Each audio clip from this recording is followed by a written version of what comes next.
তালহা ভাইও এখন এনিমে মারার পর এই ডায়লগটা মারে না যে আমি সিজন 2 এর প্রো প্লেয়ার। 12 লোল গেমারও এখন আর আগের মতো ইমোশনাল ভিডিও গুলো আপলোড করে না।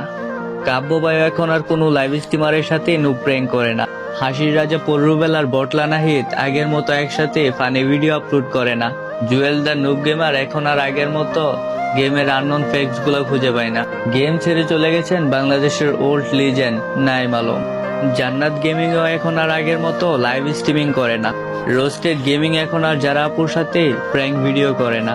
ইন্ডিয়ার সেই ছোট ছোট বাচ্চারা এখন আর গ্রুপে এসে বলে না ভাই মুঝে ডিজি আলো গিফট কার্ড দো। এখন আর কেউ 7 দিন অপেক্ষা করে না একটা কাস্টমের জন্য। আর ওই রাত জেগে গ্লোরিটাও কেউ পূরণ করে না। এখন আর গ্রুপে হিপহপ আসলে বলে না ভাই বিগ ফ্যান ভাই ফ্রেন্ড রিকোয়েস্ট অ্যাকসেপ্ট করো।